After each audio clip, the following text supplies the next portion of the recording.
All right, joining me once again here on the Matthew Filipowicz Show is my friend Candice Bernd. Candice is a journalist and assistant editor at Truthout, which you can find at truth-out.org. You can also follow her on Twitter at Candice Bernd. Candice, thank you so much for being on the show again.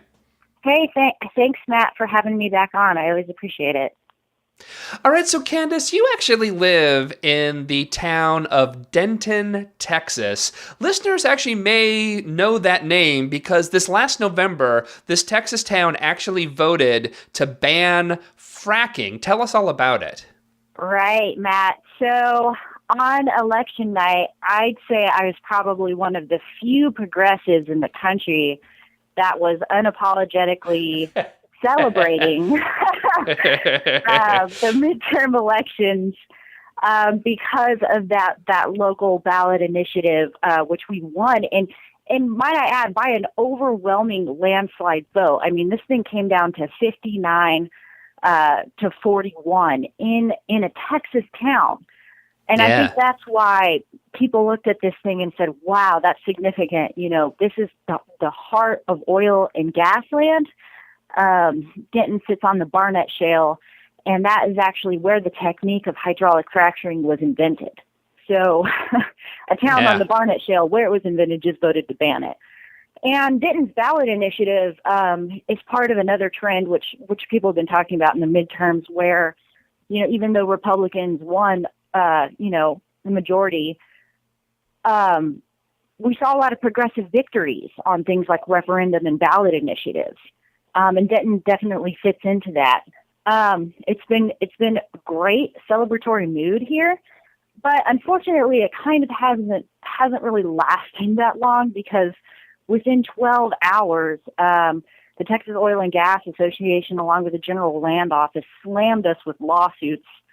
And so, you know, the oil and gas giants are going to be fighting us tooth and nail on this thing to preserve their oil and gas status quo.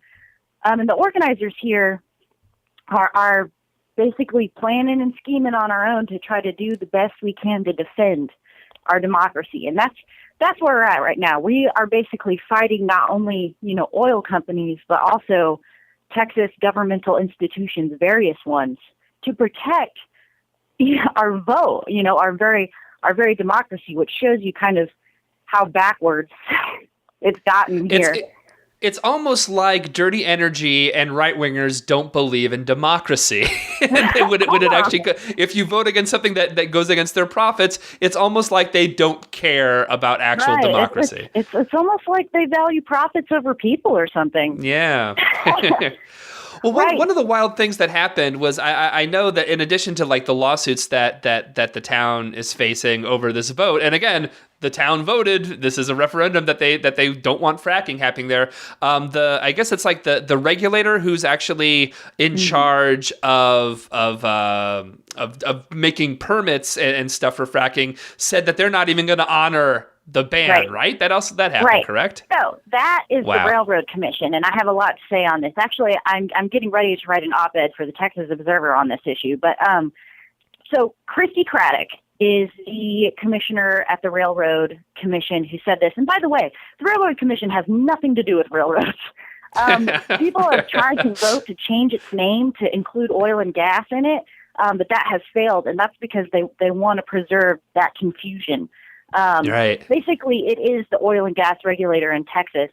And I think that, you know, the people in power kind of prefer people to be confused by the name.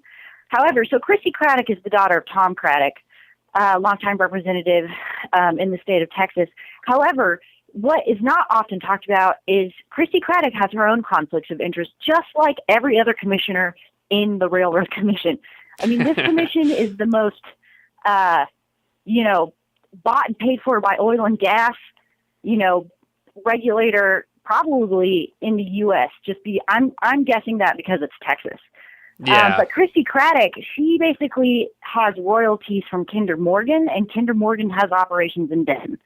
So when she says that she's going to continue issuing permits, I mean, there's a serious conflict of interest in her saying that because she has royalties from operations here.